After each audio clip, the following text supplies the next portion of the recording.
Hi, Melody. Hey. Can you hear me? Yeah. Okay.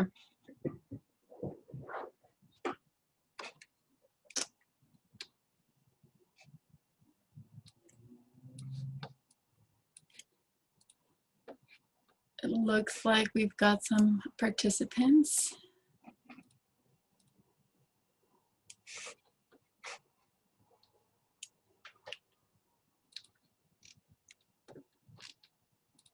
We'll give it a couple more minutes, let people join.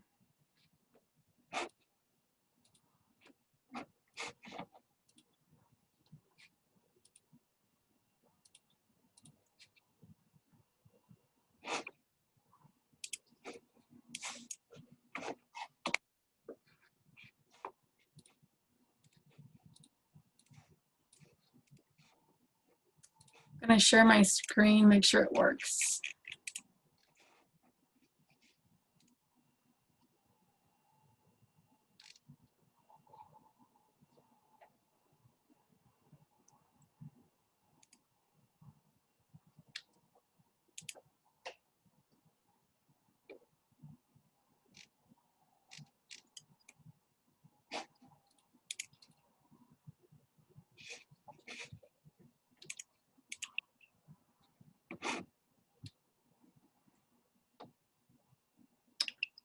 Is that showing properly? Yep, looks good.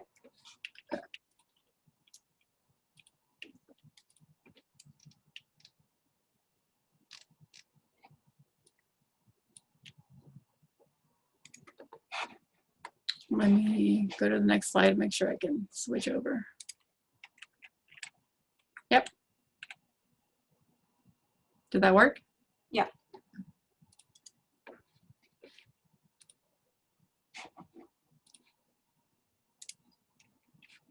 Okay, it's 5:01, so we'll go ahead and get started. Good evening, everyone. Thank you for joining us. This webinar is being hosted by County Connection, and we will cover the 2021 service plan scenarios that were presented to the Board of Directors earlier this year.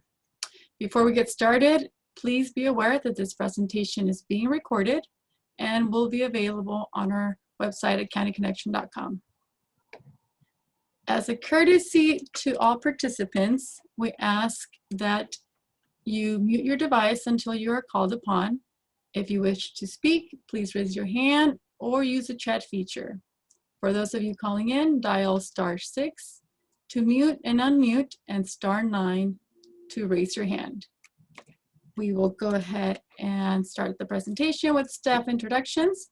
My name is Ruby Horta. I'm the Director of Planning and Marketing, and I am joined by Melody Reese, the Manager of Planning.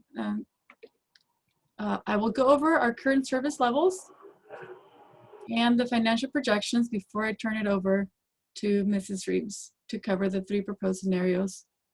Then we'll have some time for Q&A and wrap it up with a reminder of our upcoming discounted Clipper Fare offerings.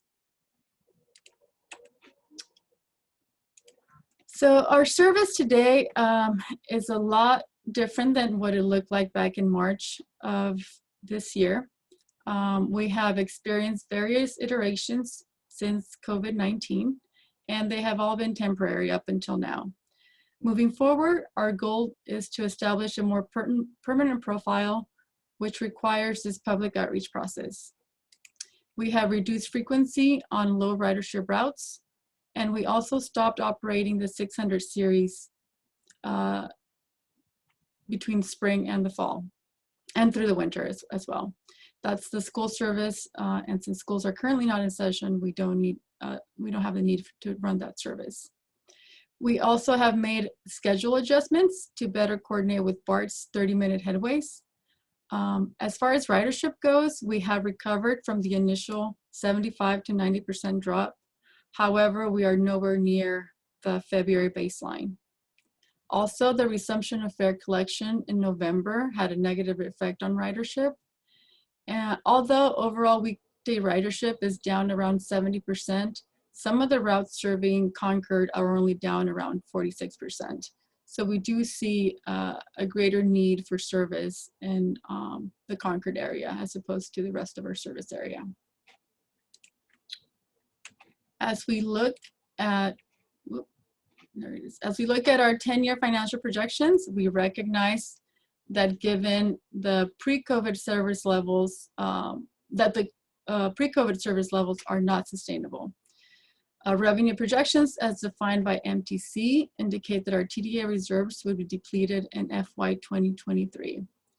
So in order to be able to continue to provide service, we need to look at service reductions in the upcoming year, potentially as early as summer of 2021. We will have revenue forecasts updated later this month that will ultimately guide the final direction that we present to our board in the spring of 2021. So I will go ahead and turn it over to Melody now to go over the service reductions. All right, thanks, Ruby.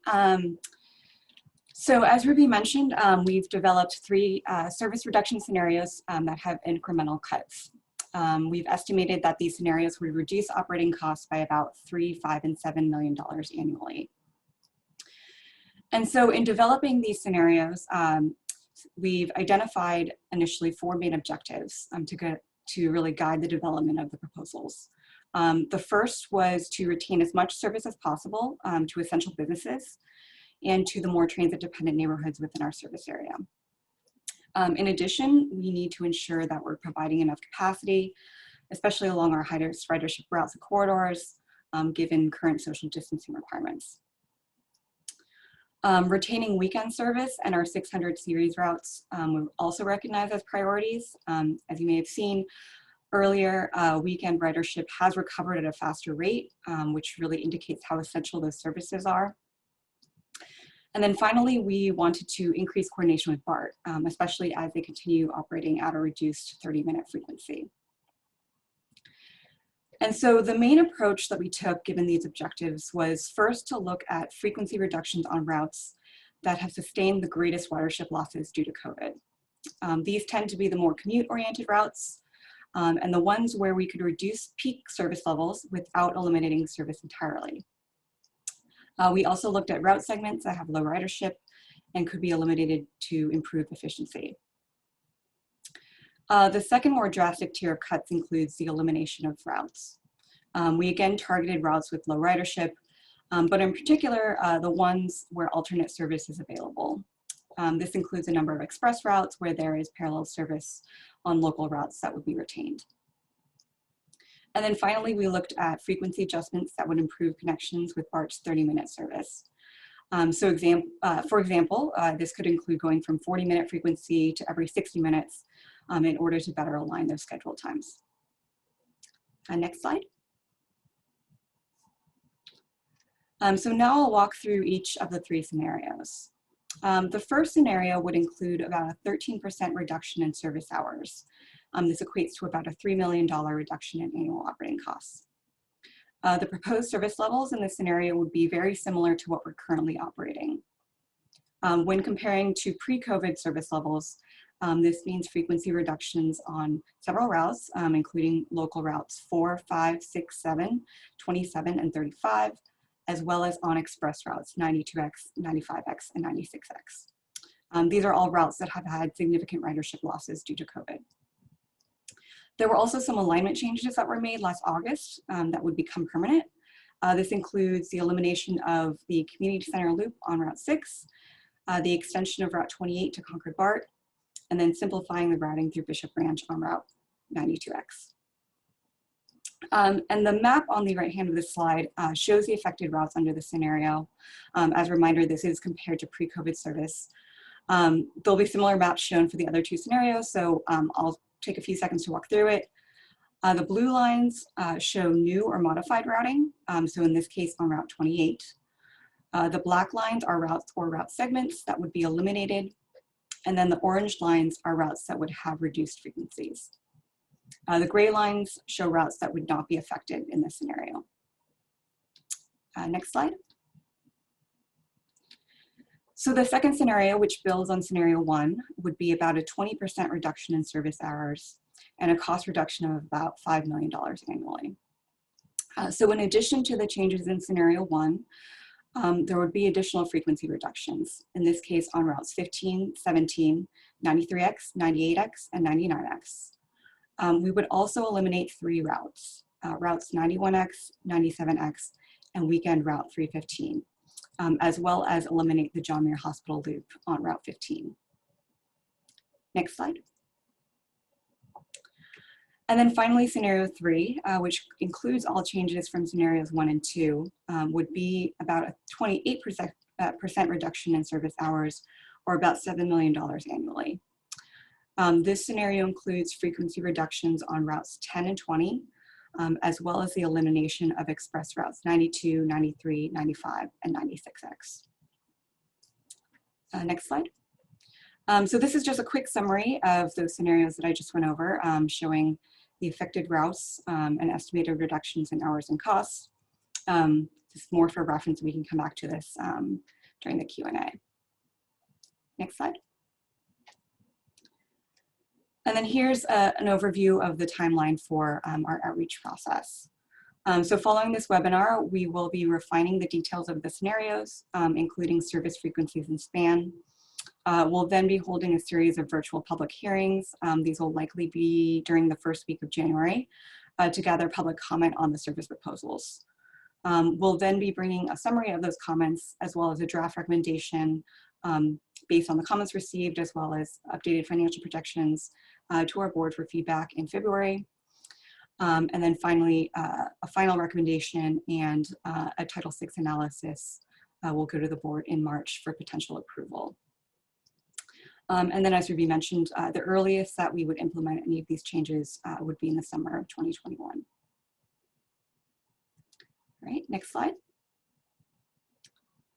And so now I think we'll open things up for questions.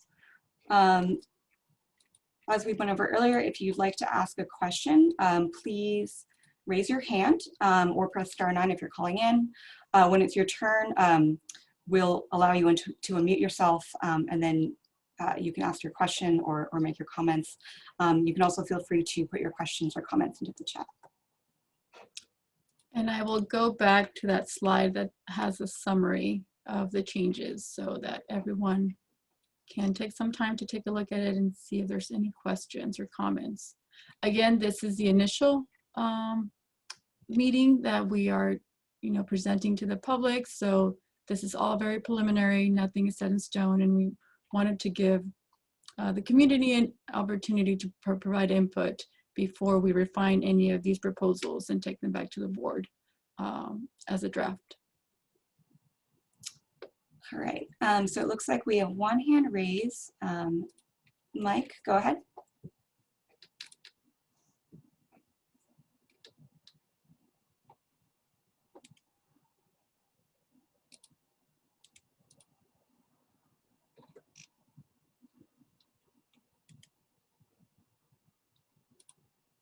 Mike C., could you unmute yourself?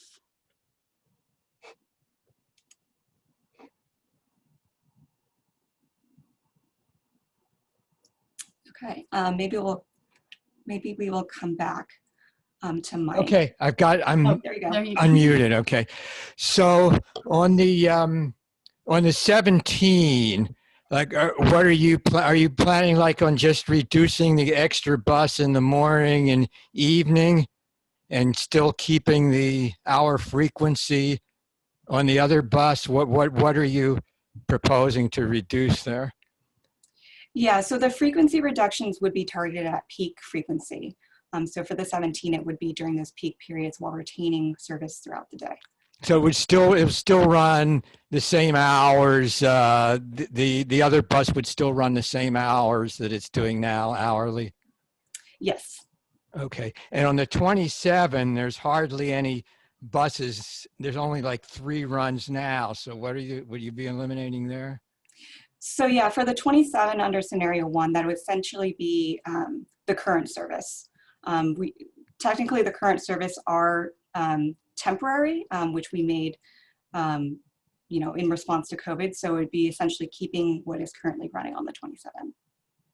Okay. Anything else, Mike? Yeah, I think that's it for now. Yeah. If something else comes up, please feel free to raise your hand again. Okay. Okay. And it looks like Barb 1 has the hand raised.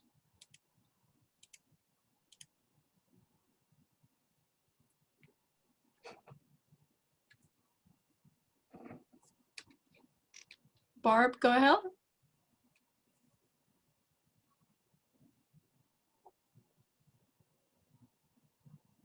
We can't hear you.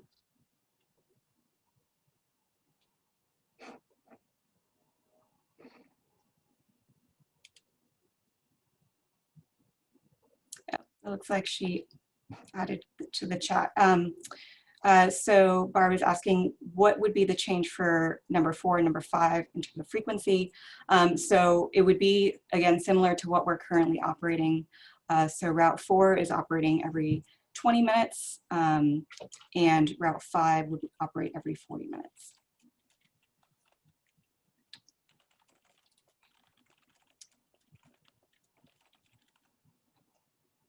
All right, should we go to the next? Yes, let's go ahead and go to the next. All right. Chaplain, go ahead.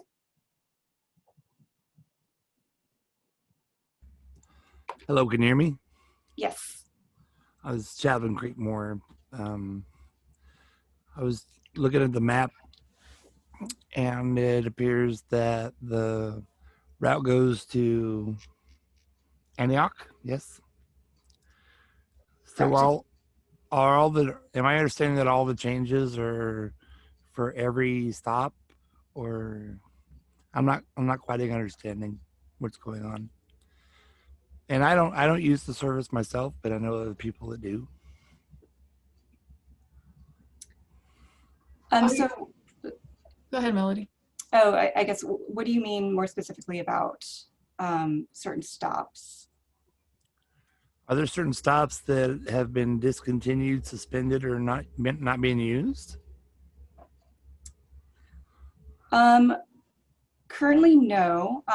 There aren't specific stops. I guess if for example, with the 93X that serves Antioch currently, under scenario 3, for example, with the elimination of that route, we would no longer serve Antioch. I don't know if that answers your question. So Antioch wouldn't have a service anymore. Not county connection service, but it would still be, served by Tri-Delta Transit.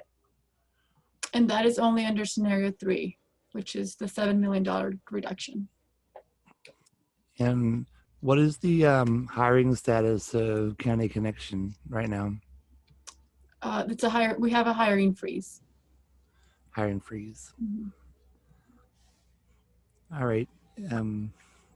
So I didn't really see a way to unmute myself. Is that kind of the way that you have it set up?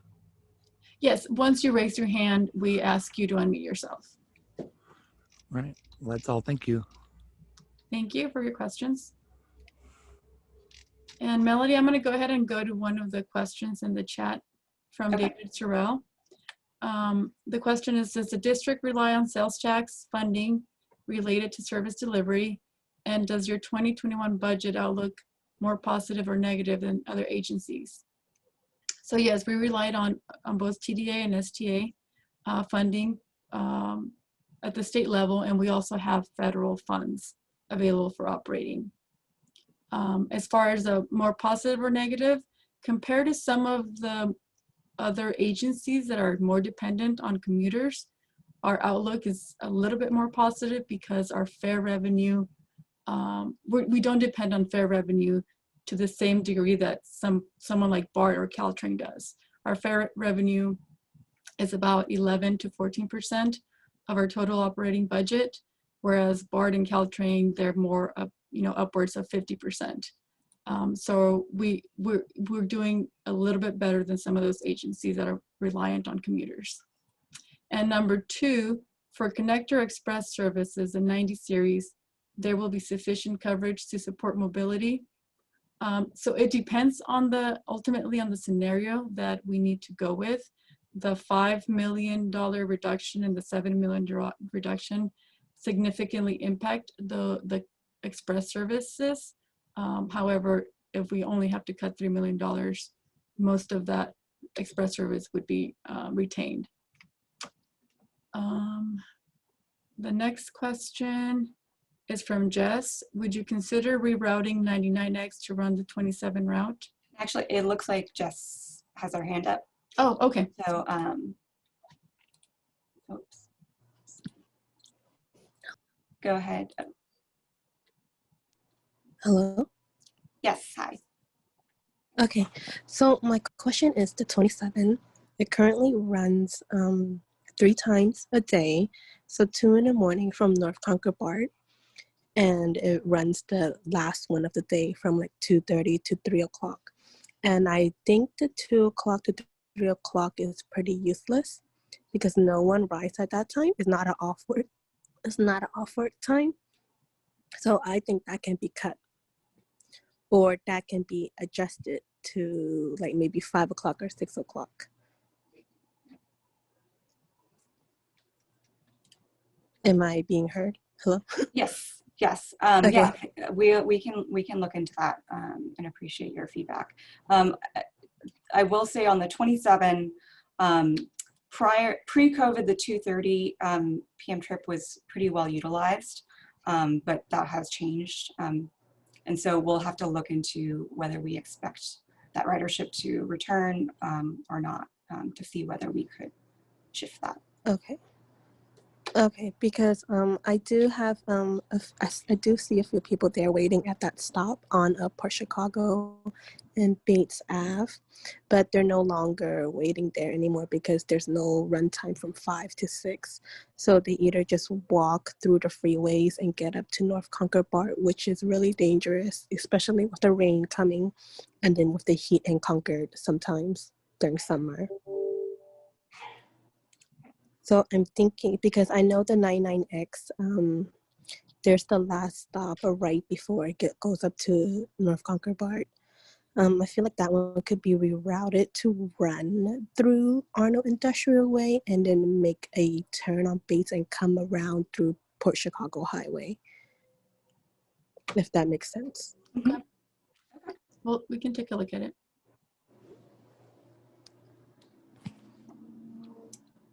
Anything else?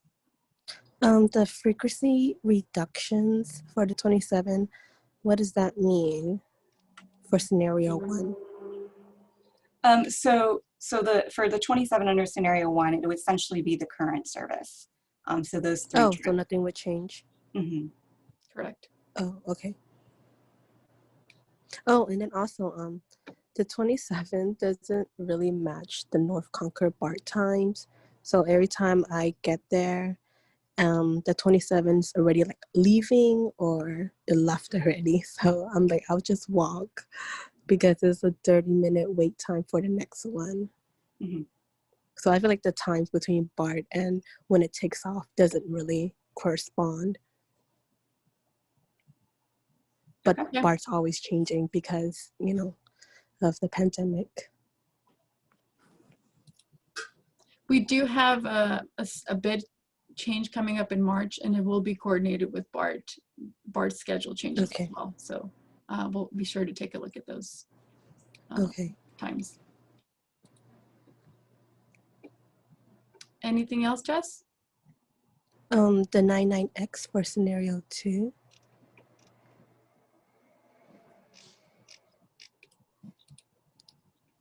Yes. Mm-hmm.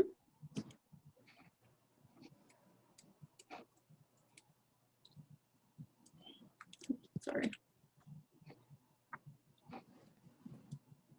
Sorry, Jess, did you have a question about the 99X? Yeah, what does it mean? Does it mean it says frequency reductions around what time? Yes, so for the 99X, currently it is operating, I believe, at it's operating about every 20 minutes or so. Yes. And so it would be reduced. One of the buses essentially would be eliminated, and so it would be running every 40 minutes. Okay, that's fine for me. But for me saying that, I mean, because there's no one else riding the bus because of the 27th, there's no time for the off-work time, so everyone just walks, and I'm the only one that waits for the 99X.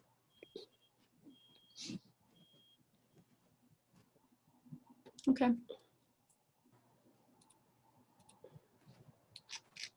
Anything else? That's it. Thank you. Thank you. So it looks like Isaac, you have your hand up. Please Can you unmute hear me? yourself. Yep, we can hear you. Okay, I would just like to say with Route 7, I work in Shadelands and I would be able to use it on the weekend, but it doesn't run on the weekend. I just want to say I would be able to use number 7 if it ran on weekdays. Sorry, weekends. Weekends. Unfortunately, Isaac, that would be adding service, and we are actually in the process of reducing service in order to meet our budgetary constraints. But in the event that funding became available, that is certainly something that we can incorporate into our planning scenarios in the future. Okay, thank you. Okay, thank you.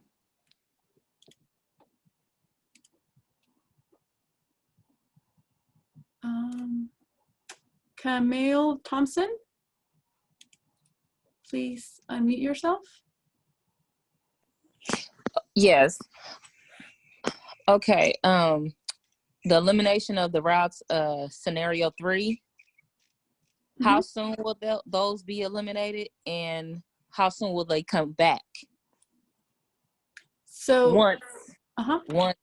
once everyone returns back to work, like in the Bishop Ranch area, and of that matter, yeah, Bishop Ranch, because everyone who's riding those routes are going to Bishop Ranch, are coming from Antioch, meeting up to the 92 to go to the train station, Ace train. So I'm just wondering how soon will that be eliminated, and when will they come back?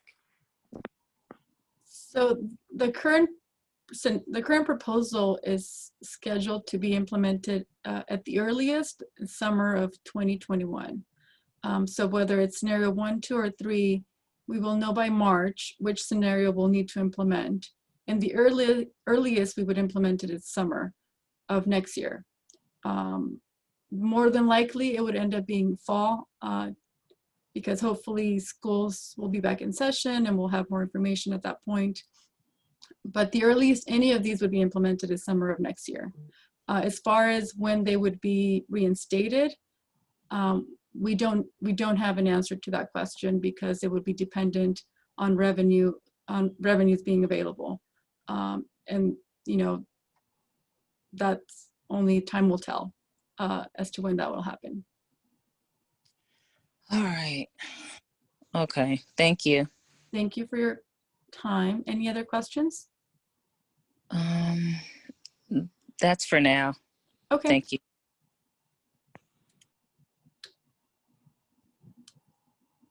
And looks like Barb, you have your hand raised.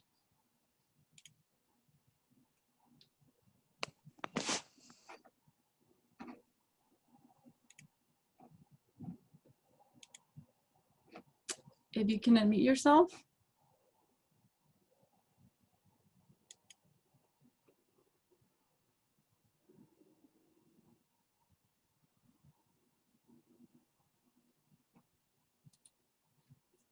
Go ahead.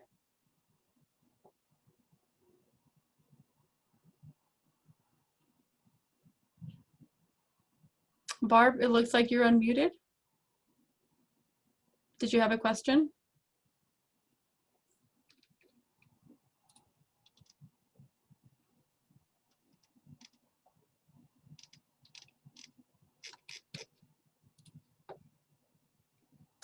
Okay, we'll go ahead and mute you and let us know if you would like to speak again. There's another question in the chat from David Sorrell. Could routes be combined to preserve coverage? We will certainly take a look at those opportunities. However, you know, anytime we combine routes, we're extending a route, making it longer, which then requires more time and additional service. But that's definitely something that we can take a look at. If there's any specific routes that you are interested in us combining, please let us know.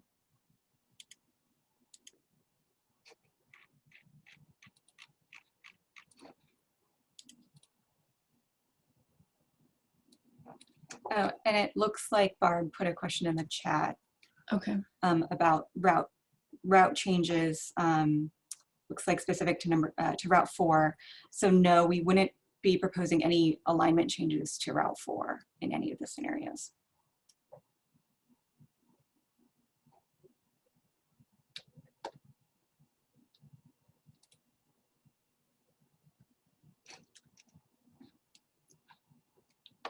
Any other questions?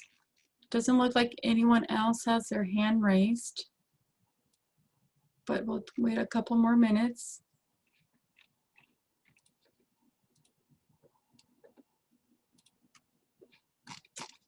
Okay, Chaplain Creekmore?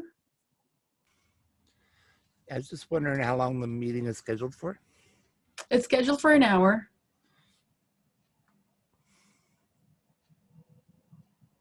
But if we don't have any, there's one more slide that we wanted to share with the group if there are no more questions, and then individuals can log off, and if other people log on later on, we'll hang around to answer any additional questions. Thank you. Mike? Yeah, I just know one thing, like right now you have the 15 going to John Muir, leaving at 45 after the hour. And then you have the 17 going there and leaving at 50 after the hour. So even under the present, it does having a 15 5 minutes before the 17 seems to be like a waste of money.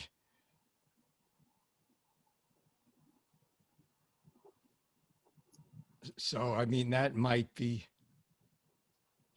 you know, I'm you know, I don't know why that could maybe be eliminated under scenario 1, 2, because it seems like a waste of time to have two buses going the same place 5 minutes apart.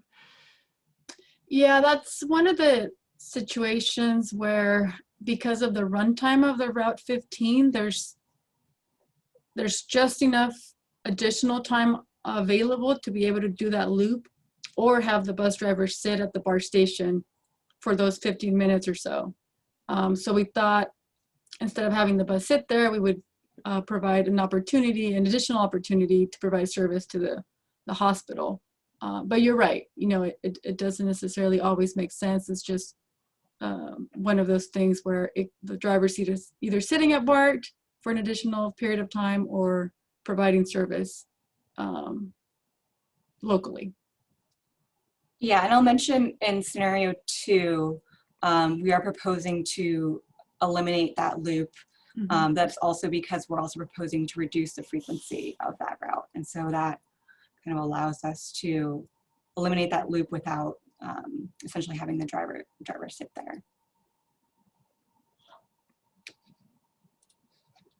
Anything else, Mike? No, I guess, you know, it'd be nice if there were a better way to utilize the time, but I'm not sure exactly how. Because it also hurts the ridership. It hurts the ridership on the 17 too, and a lot of people really depend on the 17. So. Mm-hmm. Okay, that's it. Okay, thank you. And Jess, you have another question? Go ahead. Yes, for the 99X, there is a new stop on Port Chicago Highway and Arnold Industrial Way. which was implemented maybe like 2 months ago, because I had emailed and complained about the changes for the 27. And so the stop was added. It was already a stop there already. They just put the 99X to stop there. And also, I was wondering if you guys can consider adding a stop from when it comes down from North Concord BART and turns on Arnold Industrial Way. So it would stop there. And so I could take that one or the 27, depending on when's the run time. So I can get off there and then go to work.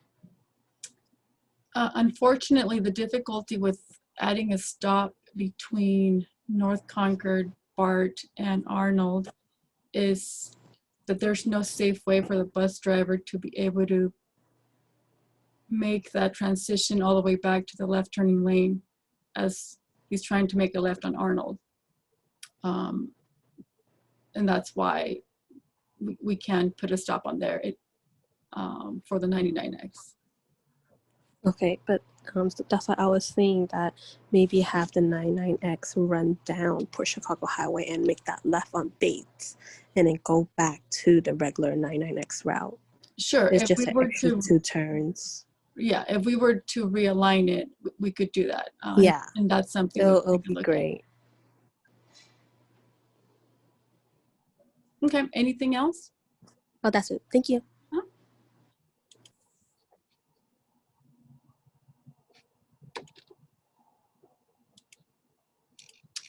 We also had a question from Jim Donnelly. He asked if we would be sharing this at the advisory committee, the County Connection Advisory Committee in January. And yes, this will be presented at that meeting as well.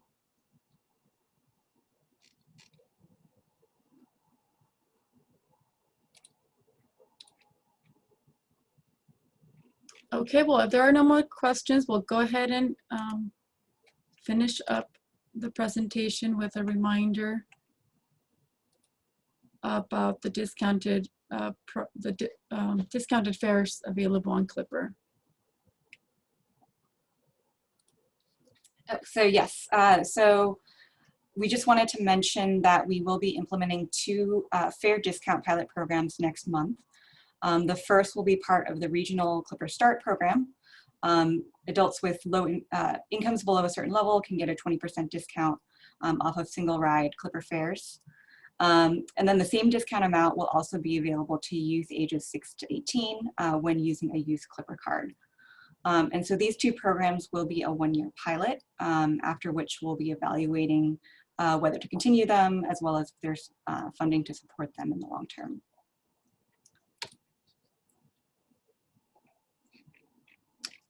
Are there any questions about these programs? These were approved by our board at the last board meeting in November. And we will be, oops, I'm sorry. We will be conducting outreach and trying to get the word out to the community to ensure that as many people take advantage of these opportunities as possible.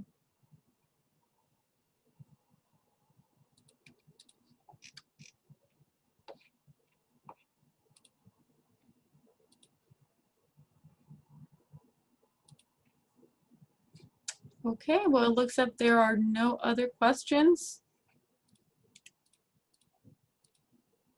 We thank you for taking the time to join us on this webinar, and we look forward to sharing additional information in January. There will be likely 2 separate meetings that will focus on the different regions of our service area, and we'll be able to provide more detailed information on actual frequencies for each route and the proposals within each scenario.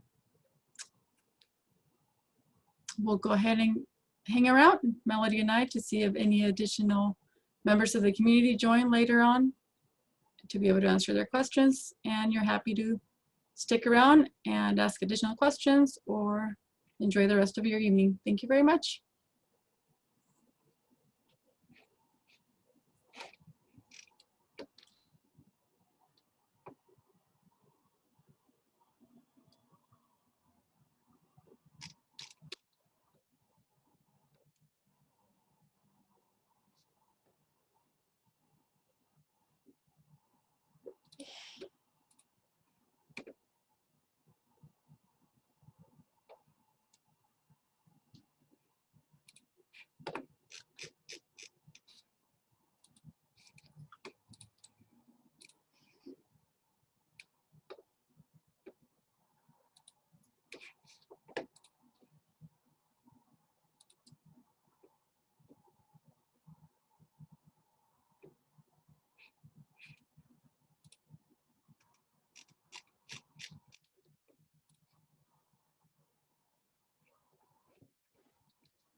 Hi, Barb. It looks like you have a question.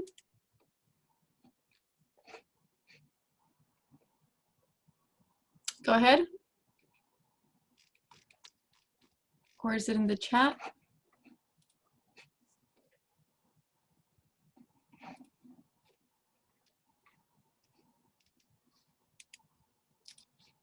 Do you see it, Melody? Yeah, so it looks like it's about the, can the weekend one bus be changed back to 301 and pick up where it used to? So I think this is in reference to the segment between Walnut Creek and Hospital. And yes, that's something we can look into, because currently it is part of Route 321. And so that's why it picks up essentially in the same location. But we can look into whether it makes sense to split that out as a separate route.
Walgreens, a number of Whole Foods, as well as all of the BART stations at the ticket vending machines now are able to add funds to your Clever card.